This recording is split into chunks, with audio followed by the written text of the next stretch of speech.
Hello, everyone. Welcome to the Stressed Out, Burned Out, Running on Empty workshop. Chances are, if you're here, you look like one of these people on the screen. Whether you're burned out, whether you're frustrated, anger, anxiety, pain anywhere in your body, hey, this is the right spot for you.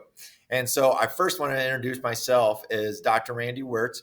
I am a chiropractor. And the question you might be asking is, why is a chiropractor talking about stress? Well, stress shows up in the body. And I'm going to give you an analogy that'll help really pre-frame what we're going to talk about today as far as stress. That's going to help you get solutions.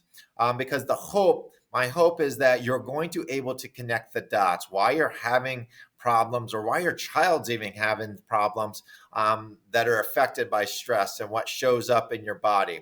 So let me just use the analogy of a breaker box, the electrical panel in your house that controls all the appliances, the lights, and everything else in your house. And if you're going to physically turn off the switch to the TV in your breaker box, well, the TV is not going to work. Well, the TV is not the problem. It is actually the switch that is the problem down in the breaker box. Now, there's more than one way to turn off that switch. What happens when you take the blender, you plug that in, the toaster, the microwave, the oven, the refrigerator's running, the dishwasher's running, and they're all on the same circuit? Yeah, that's right. It overwhelms the breaker box. And so stress does the same thing too. It'll overwhelm the nervous system and it'll cause it to shut down. So I want you to use that pre-frame when we're talking today, because it'll help you understand why a chiropractor, why a neurologically focused chiropractor is talking about this and how we get great results. Because I hope that maybe you don't have the answers, or if you're new to chiropractic, this will provide some hope. It'll provide some answers and a possible solution for you. Or you might be a patient who's already in here, but you need some understanding. You need understanding as like why I got the way I am, why am I feeling the way I am, but also hope to say, hey, there's going to be a hopeful outcome on the end of that. So let's get started. And let's talk about, hey, why your body keeps the score. So some of the things that start to show up when I see patients in here is they start to talk about mental exhaustion, brain fog, lack of focus, frequent headaches, tension that goes on, and stomach issues and anxiety. So let me give you an example of like just an analogy of what stress will do to your body, because your body, it shows up. And oftentimes it's us. We're the home team and the guest, which is stress. That's the winning team. And we can't have that. Those need to be flip-flopped around. Your body is the battleground, what holds your body together. Your brain wants to keep your body together. The world tries to pull it apart. And let's talk about why this is and why this happens. So let me give you an analogy that makes sense to you and understanding that. A story from my childhood is when I was in fifth grade, I'd go up and sing in front of people. And obviously, my stomach was in knots, my butterflies. I got to tell you the truth, I didn't feel like eating a peanut butter and jelly sandwich at that point. Why not? Because my stomach was churning. Was there anything physically wrong with my stomach? Absolutely not, there was. But it was the stress, the anxiety that was going on in my body, in my mind, that was causing a physical reaction. Now you take that times 10 days in a row, you start to see that there's going to be some issues that start to accumulate in your stomach. You take it to 30 days, 40 days, a year that goes on. Well, you see that the stomach is going to start manifesting some other issues as well, or some headaches, or whatever that might be for your body. The point I'm trying to make is a thought produced the symptom in my body. The emotional stress produced the symptom in my body. And that's what I want you to understand. It's the emotional stress that has an effect on the nerves that's not going to allow your body to function the way it's programmed and designed to function. So how does this work? We're going to talk about that. So stress can show up in many different ways. And I categorize these in physical stress, chemical stress, or even emotional stress that you see here. Now, physical stress can be as a result of just sitting for time to time. It could be a car accident that you have. I see people in here that do gymnastics. Well, let's face it, that floor routine looks sharp, but I know there was a cost to getting there. Many falls, many slips that maybe landed on their head, their neck, and whatnot. Chemical stress, the additives in food. I got to tell you, there's chemical stresses like the dyes in food. There's sometimes kids will come in here and the parents will say, we're never giving our kids Swedish fish again because it has dyes in, and they just turn into a whole different person. Well, that's an effect on the nervous system. But the big one that we're going to talk about is the emotional stress, whether that's the stress of a job, the stress in a strange marriage, unfortunately, or the emotional stress of just life or finances catching up with us. It all plays and it ties into the nervous system, and it causes that to short circuit in that breaker box or in that spine that we start to look at. And it actually, over a period of time, whether it's a really sudden and severe stress, like sudden loss of a loved one, or it can be a chronic stress that goes on for long periods of time and has an effect on how your brain functions. And it ultimately changes the brain structure according to Harvard. The great website, Harvard Developmental Child, actually shows how, a brain without stress, without toxic stress, toxic stress equals excessive stress in their vernacular. But a normal stress will have good neural connections. A lot of those go into different parts of the brain that's wiring the brain. And we'll see that toxic stress, well, the neural connections are actually starting to be diminished in that part of the brain as well, where they're not making those good neural connections, where part of the prefrontal cortex, which is this part of the brain, which makes us human, we don't operate out of that anymore. We operate out of the middle part of the brain, which is the limbic brain, which is the stress brain. And we start operating on that, and it starts to actually scramble the brain over a period of time, and then eventually exhaust it. So there is different phases of stress that happen in your body that's going to affect how the brain functions, affects how the nervous system functions, and ultimately affects how your body's going to work as well, and it starts to shut down. So there's 3 different phases of stress that we talk about when it comes to assessment in the chiropractic realm of taking care of people. The first is stressed out. What we find is that your body stays stuck in a state of fight or flight. Hey, you're constantly aware of things. It's hard to sleep. My body's on edge. I have a heightened sense. It's like you have your foot on the gas pedal all the time, and it won't let off. Now, letting alone and left uncorrected, it starts to go to the scramble part of the brain. Where scrambled, it starts to get deeper. It starts to become a habit at this point, where stress starts to be set up shop, and it starts to actually rewire the brain or reduce those neural connections in the body. This is where we see the brain fog come into play. This is where we start to see the unexplained pain in different parts of your body, the muscle tension, the headaches that start to play because your body just can't take it anymore. And it's going to start letting you know, hey, something is not working correctly. And it's all tied back. So when you see a headache, you see muscle tension, you see stomach problems, and stomach problems can go on and lead to ulcers. You see digestive issues, you see uncontrollable pain, maybe in your legs or in your shoulders or maybe in your back that's causing problems over a period of time. Anxiety is a big one at this point, especially with kids. Kids are more susceptible to stress. Kids, their nervous system isn't quite fully developed till the age of 25. So the younger a child is, the more susceptible and exposure to stress, whether it be physical, chemical, or emotional stress, well, the more impact they're going to have. So let me give you an example. You don't let your 4-year-old watch a horror movie, right? Because what's going to happen from there on out for the next 6 months? They're not going to want to go to sleep. There's a boogeyman in the closet. Those types of things, because it's very impressionable at that age. Well, that left alone and left unscrambled is going to lead to burnout. Burnout can happen very quickly, or with chronic stress, it happens over a period of time. So let me give you a scenario here. So a child, they're born, they have a physical trauma, maybe in the NICU, they're away from mom for 3 weeks, 3 months, or what have you not. Well, that starts a separation. That causes stress within that baby. And they'll start having meltdowns later on. This is a history pattern that I see very regularly when I see kids that have meltdowns. Their emotions are out of control. They have anxiety. They're afraid to go places, can't leave parents, hard to go to sleep. They're not sleeping well at night.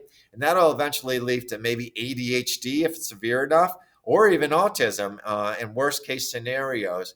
And then you have the bullying, and that starts to come into play. Well, that constant stress, the brain can't function at that level of stress and energy for a long period of time, and that eventually lead to burnout. I'm feeling exhausted.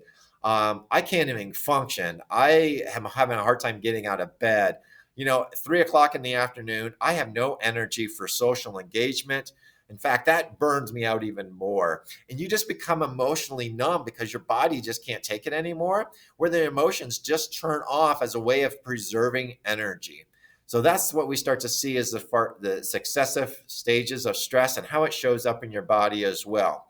Well, hey, what if there was a way to measure this? And what do we do about this? Because you just didn't come here to say, yeah, I have stress. So what are you going to do about it? Well, I have instrumentation in this office, very advanced, sophisticated sophistication that even the medical profession is starting to use as well.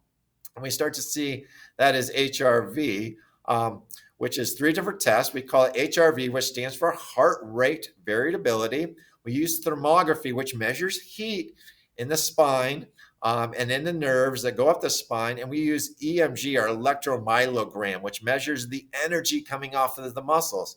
So let's talk about HRV first of all. HRV is a simple way of measuring what stress load is. If you're stuck to one side, which is sympathetic, which is the fight or flight, with your foot on the gas all the time, or are you with your foot on the brake over on this side?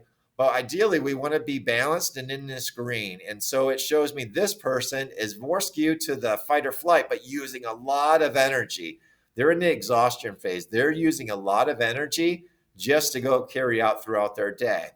So what this shows me, the thermal shows me, is dysregulation. A simple analogy for this is, hey, are you driving your car like really easy in the road like this?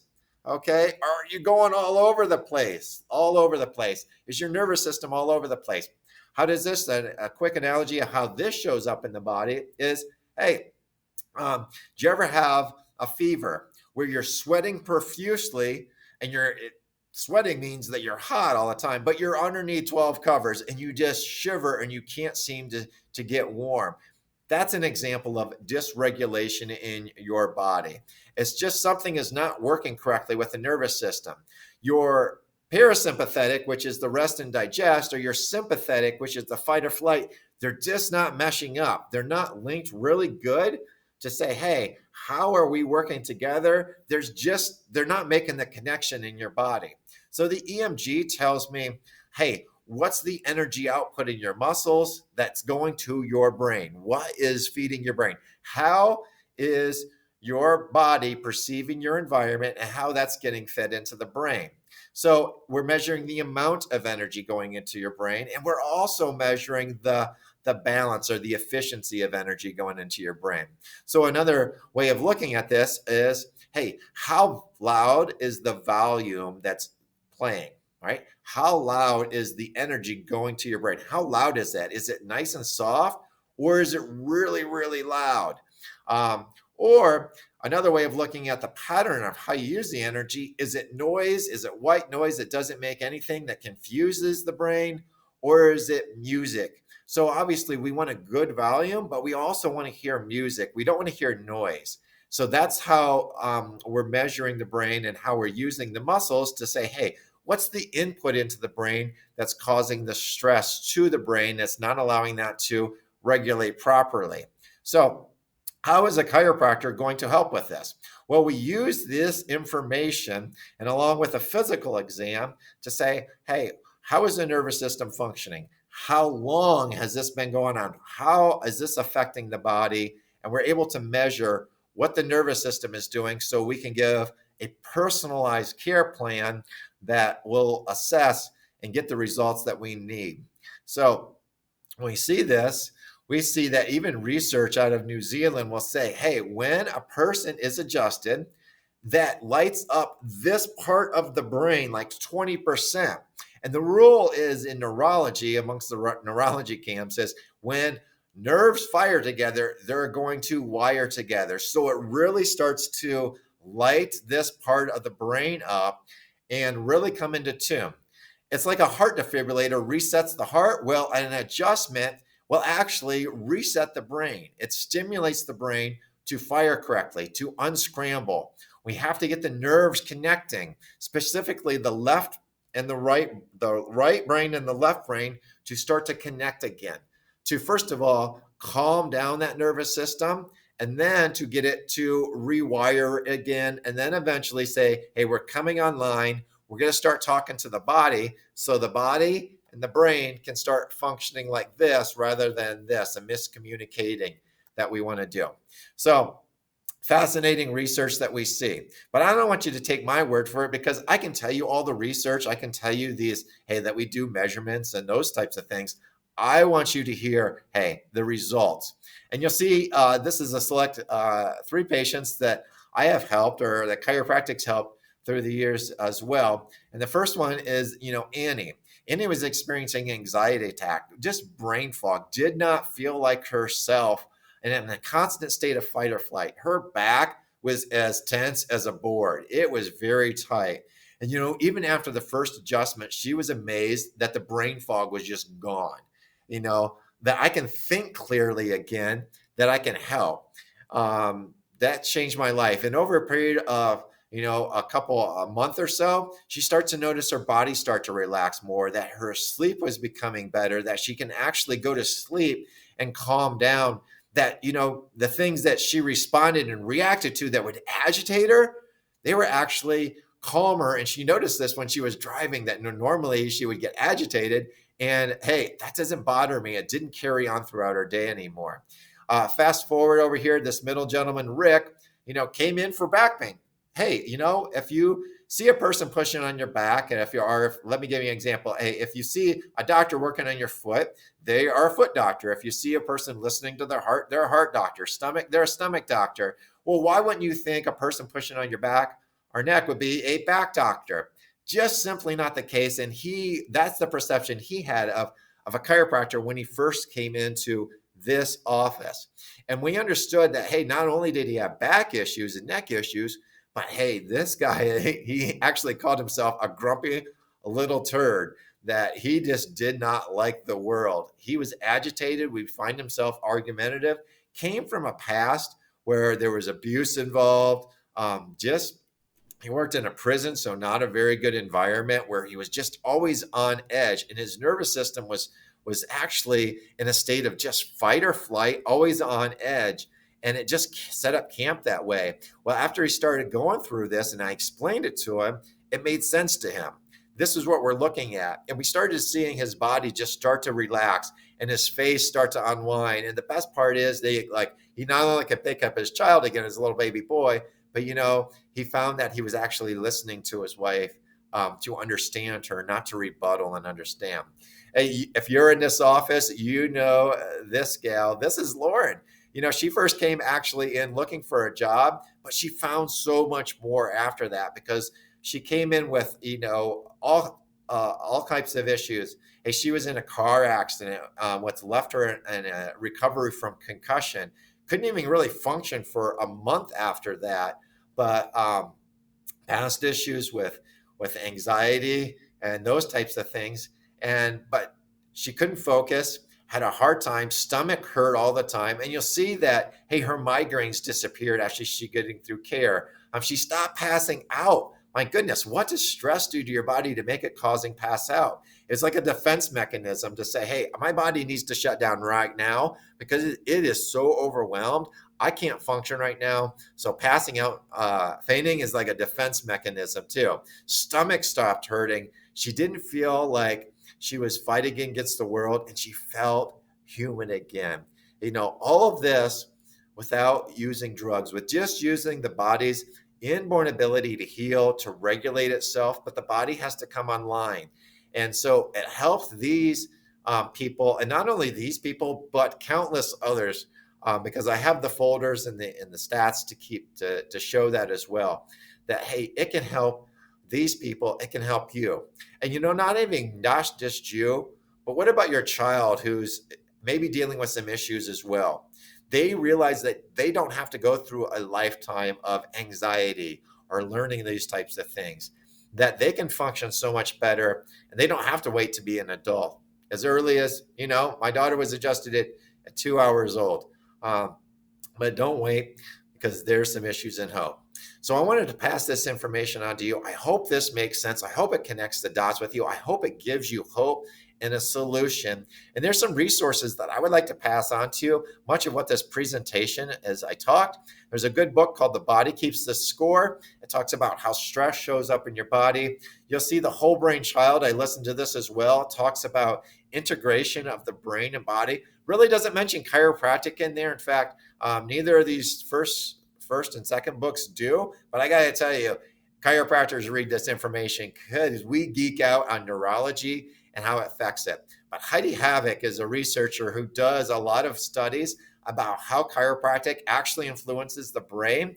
You'll see that with the chiropractic adjustments, it actually changes brain function and rewiring, particularly how the body holds itself, which is fascinating work. It can definitely influence the brain and how it functions as well. Hey, you know what? If you are that person that's stuck, if you are the person that, hey, is having some issues, maybe you're not a patient, but we welcome phone calls from you. Definitely look us up. I'll send this in a link. Maybe one of our patients is going to forward to this to you as well. But I'd like to extend an offer to you as well.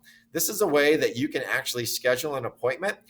Just click on the QR code, the first QR code, schedule an appointment. If you want to talk, we'd be more than happy. Just say, hey, I'd like to talk to Lauren or Dr. Randy first, just a 10-minute consultation to say, hey, is this right for me? I had some questions first and foremost. Let us know. Hey, if you're ready to make that jump, we are extending an offer to you for those people who understand, want to take an action step. By all means, the second QR code is your chance to solidify an appointment with us.